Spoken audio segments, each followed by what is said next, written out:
Good morning. Today I'm outside my work because I'm not sure I'll have time to do this when I get home. So today is February 7th, 2024. We're starting with commentary. The people have been numbered and their duties have been assigned. So God now gives the Israelites their marching orders. Moses asks a relative named Hobab to be a guide for the Israelites, and Hobab apparently agrees to do so, but the real guide is God himself, manifested in the movement of the cloud of his presence over the ark and tabernacle. There is one final preparation, and then the journey begins. Starting off, Numbers 10, verse 1. And my car just rolled. Glad it rolled backwards, not forward. Hit the curb. Okay, Numbers 10, verse 1. The Lord said to Moses, "Make 2 trumpets of hammered silver and use them for calling the community together and for having the camp set out. When both are sounded, the whole community is to assemble before you at the entrance to the tent of meeting. If only one is sounded, the leaders, the heads of the clans of Israel, are to assemble before you. When a trumpet blast is sounded, the tribes camping on the east are to set out. At the sounding of the second blast, the camps on the south are to set out. The blast will be the signal for setting out. To gather the assembly, blow the trumpets, but not with the same signal. The sons of Aaron, the priests, are to blow the trumpets. This is to be a lasting ordinance for you and the generations to come. When you go into battle in your own land against an enemy who is oppressing you, sound a blast on the trumpets. Then you will be remembered by the Lord your God and rescued from your enemies. Also, at your time of rejoicing, your appointed feasts and new moon festivals, you are to sound the trumpets over your burnt offerings and fellowship offerings, and they will be a memorial for you before your God. I am the Lord your God." On the 20th day of the 2nd month of the 2nd year, the cloud lifted from above the tabernacle of the testimony. Then the Israelites set out from the desert of Sinai and traveled from place to place until the cloud came to rest in the desert of Paran. They set out this first time at the Lord's command through Moses. The divisions of the camp of Judah went first, under their standard. Nahshon, son of Amminadab, was in command. Nethanel, son of Zuar, was over the division of the tribe of Issachar, and Eliab, son of Helon, was over the division of the tribe of Zebulun. Then the tabernacle was taken down, and the Gershonites and Merarites who carried it set out. The divisions of the camp of Reuben went next, under their standard. Elizur, son of Shedeur, was in command. Shelumiel, son of Jerushadai, was over the division of the tribe of Simeon, and Eliasaph, son of Duel, was over the division of the tribe of Gad. Then the Kohathites set out, carrying the holy things. The tabernacle was to be set up before they arrived. The divisions of the camp of Ephraim went next, under their standard. Elishama, son of Ammihud, was in command. Gamaliel, son of Pedazur, was over the division of the tribe of Manasseh, and Abidan, son of Gideoni, was over the division of the tribe of Benjamin. Finally, as the rear guard for all the units, the divisions of the camp of Dan set out under their standard. Ahiezer, son of Ammishaddai, was in command. Pagiel, son of Okran, was over the division of the tribe of Asher, and Ahira, son of Enan, was over the division of the tribe of Naphtali. This was the order of march for the Israelite divisions as they set out. Now Moses said to Hobab, son of Reuel, the Midianite, Moses' father-in-law, "We are setting out for the place about which the Lord said, 'I will give it to you.' Come with us, and we will treat you well, for the Lord has promised good things to Israel." He answered, "No, I will not go. I am going back to my own land and my own people." But Moses said, "Please do not leave us. You know where we should camp in the desert, and you can be our eyes. If you come with us, we will share with you whatever good things the Lord gives us." So they set out from the mountain of the Lord and traveled for 3 days. The ark of the covenant of the Lord went before them during those 3 days to find them a place to rest. The cloud of the Lord was over them by day when they set out from the camp. On the day of the tabernacle, the tent of the testimony was set up. The cloud covered it. From evening till morning, the cloud above the tabernacle looked like fire. That is how it continued to be. The cloud covered it, and at night it looked like fire. Whenever the cloud lifted from the tent, the Israelites set out. Wherever the cloud settled, the Israelites encamped. At the Lord's command, the Israelites set out. And the Israelites encamped. Whenever the cloud settled, the Israelites encamped. At the Lord's command, the Israelites set out, and at his command, they encamped. As long as the cloud stayed over the tabernacle, they remained in camp. When the cloud remained over the tabernacle a long time, the Israelites obeyed the Lord's order and did not set out. Sometimes the cloud was over the tabernacle only a few days. At the Lord's command, they would camp, and then at his command they would set out. Sometimes the cloud stayed only from evening till morning, and when it lifted in the morning they set out. Whether by day or by night, whenever the cloud lifted, they set out.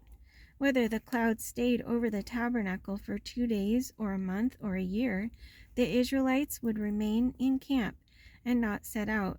But when it lifted, they would set out. At the Lord's command they encamped, and at the Lord's command they set out.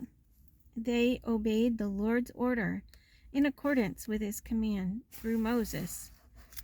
Whenever the ark set out, Moses said, "Rise up, Lord. May your enemies be scattered. May your foes flee before you." Whenever it came to rest, he said, "Return, O Lord, to the countless thousands of Israel." And here is commentary. Doubts and murmurs. The journey was hardly begun when the people of Israel began to complain to Moses, just as they had done when first liberated from Egypt. The troubles came first when misfortunes arise, then later when certain people of apparently mixed ancestry complain about the absence of meat. Moses' touching prayer to God for help could be the prayer of many a spiritual leader emotionally exhausted by the responsibilities which he bears.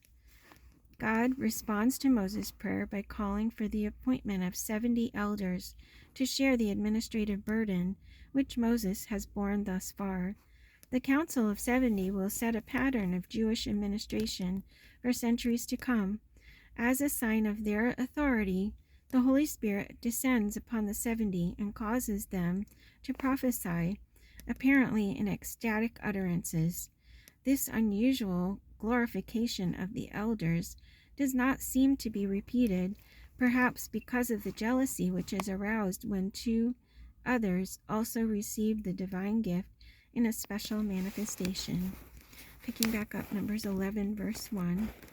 Now the people complained about their hardships in the hearing of the Lord, and when they heard them, his anger was aroused. Then fire from the Lord burned among them and consumed some of the outskirts of the camp. When the people cried out to Moses, he prayed to the Lord, and the fire died down.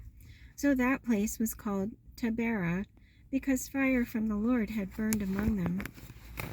The rabble with them began to crave other food, and again the Israelites started wailing and said, "If only we had meat to eat.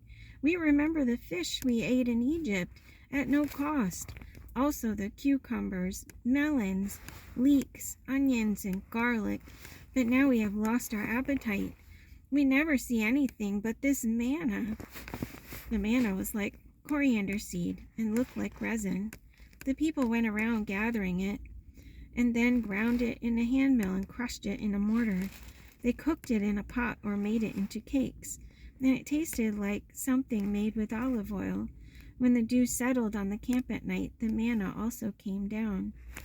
Moses heard the people of every family wailing, each at the entrance to his tent. The Lord became exceedingly angry, and Moses was troubled. He asked the Lord, "Why have you brought this trouble on your servant? What have I done to displease you, that you put the burden of all these people on me? Did I conceive all these people? Did I give them birth? Why did you tell me to carry them in my arms? Why do you tell me to carry them in my arms, as a nurse carries an infant, to the land you promised on oath to their forefathers? Where can I get meat for all these people? They keep wailing to me, 'Give us meat to eat.' I cannot carry all these people by myself. The burden is too heavy for me. If this is how you are going to treat me, put me to death right now, if I have found favor in your eyes, and do not let me face my own ruin." The Lord said to Moses, "Bring me 70 of Israel's elders, who are known to you as leaders and officials among the people. Have them come to the tent of meeting, that they may stand there with you. I will come down and speak with you there, and I will take of the Spirit that is on you, and put the Spirit on them. They will help you carry the burden of the people, so that you will not have to carry it alone. Tell the people, 'Consecrate yourselves in preparation for tomorrow, when you will eat meat.' The Lord heard you when you wailed, 'If only we had meat to eat. We were better off in Egypt.' Now the Lord will give you meat, and you will eat it. You will not eat it for just 1 day or 2 days or 5 or 10 or 20 days, but for a whole month, until it comes out of your nostrils and you loathe it, because you have rejected the Lord who is among you, and have wailed before him, saying, 'Why did we ever leave Egypt?' But Moses said, 'Here I am among 600,000 men on foot, and you say, I will give them meat to eat for a whole month? Would they have enough if flocks and herds were slaughtered for them? Would they have enough if all the fish in the sea were caught for them?' The Lord answered Moses, 'Is the Lord's arm too short? You will now see whether or not what I say will come true for you.' So Moses went out and told the people what the Lord had said. He brought together 70 of their elders, and had them stand around the tent. Then the Lord came down in the cloud and spoke with him, and he took of the Spirit that was on him, and put the Spirit on the 70 elders. When the Spirit rested on them, they prophesied, but they did not do so again. However, 2 men, whose names were Eldad and Medad, had remained in the camp. They were listed among the elders, but did not go to the tent. Yet the Spirit also rested on them, and they prophesied in the camp. A young man ran and told Moses, 'Eldad and Medad are prophesying in the camp.' Joshua, son of Nun, who had been Moses' aide since youth, spoke up and said, 'Moses, my Lord, stop them.' But Moses replied, 'Are you jealous for my sake? I wish that all the Lord's people were prophets, and that the Lord would put his Spirit on them.' Then Moses and the elders of Israel returned to the camp. Now a wind went out from the Lord and drove quail in from the sea. It brought them down all around the camp to about 3 feet above the ground, as far as a day's walk in any direction. All that day and night, and all the next day, the people went out and gathered quail. No one gathered less than 10 omers. Then they spread them out all around the camp. But while the meat was still between their teeth, and before it could be consumed, the anger of the Lord burned against the people, and he struck them down with a severe plague. Therefore the place was named Kibroth Hattava, because there they buried the people who had craved other food. From Kibroth Hattava, the people traveled to Hazeroth and stayed there. That's it for today. See you tomorrow.